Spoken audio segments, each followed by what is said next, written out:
उत्सव 2024 बर्तमान आज राहगिरी अनुष्ठित हो जाए। जदि कहवा गजपति उत्सव बिगुल बाजी सारा आज राहगिरी अनुष्ठित हो जाए। लुकायित प्रतिभा विभिन्न कला पाइक आखड़ा कहुँ वाद्य बाजना कहु विभिन्न नाच गीतर गोटे गण पर्वर आस्तर जमी पारलाखेमुंडी स्थित बड़ दाण्डे महाराजा जो पैलेस रही लोकारण्य चारिआडे जनगहली दर्शक कहतु शीतुआ सकाल समस्त दर्शक एवं कलाकार उपस्थित अच्छा।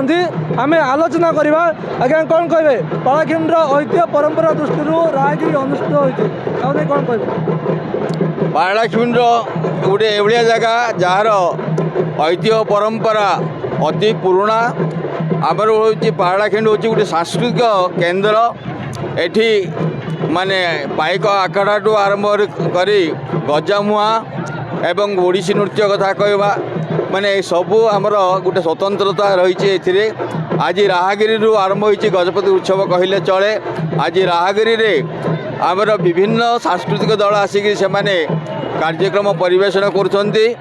यह सहित गोटे सचेतनता होची जे आमर गजपति उत्सव जो आगामी 18 ରୁ 22 तारीख पर्यंत दीर्घ 5 दिन चलो से उद्देश्य नहीं आज राहगिरी आज म्युनिसिपालिटी लेवल आरंभ होती।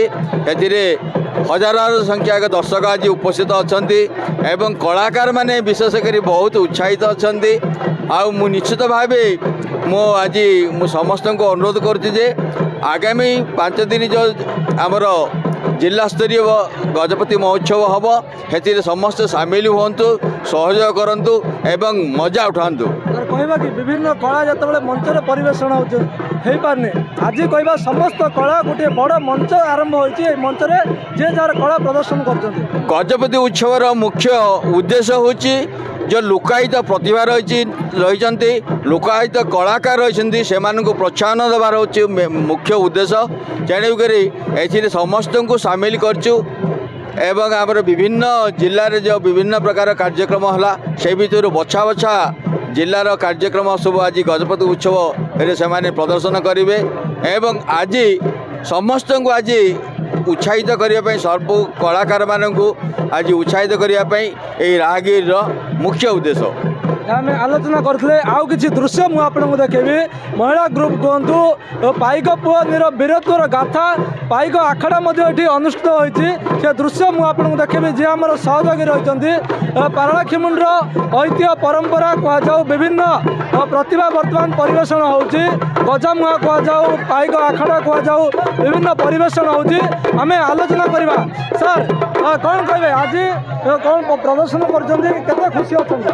गजपतिर प्रथम पाँच हूँ राहगिरी आम पौराणिक पाइक आखड़ार नृत्य परिवेशन करुँ। पाहाड़ एकमात्र आखड़ा कृष्णचंद्र गजपति समस्त ख्याति पाइने व्यवर्ता साहिर सब शिष्य मैंने आसने खंडा खेल बाड़ी खेल लाठी खेल और ढाल खंडा विद्या समर विद्या प्रदर्शन कर राजा राजवाड़ा आरंभ होती आमर शिष्य मैंने पहाड़वासी समस्ते आनंदित और खुशी अनुभव कर गजपति उत्सव प्रथम पाँच राहगिरी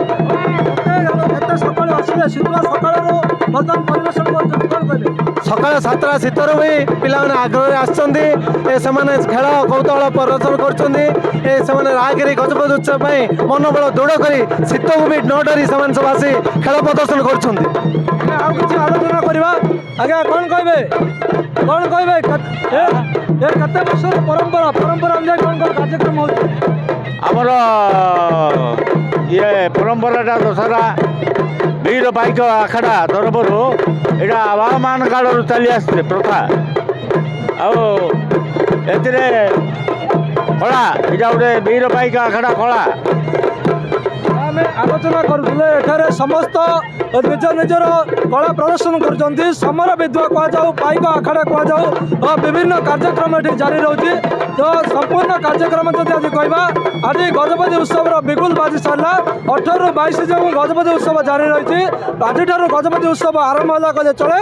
तेज समस्त कला निजर प्रदर्शन करें देखा पाइबा गजपति जिला पारलाखेमुंडीर जो रही बड़दाण्डे गजपति हेमंत प्रधान खबर ओडिशा।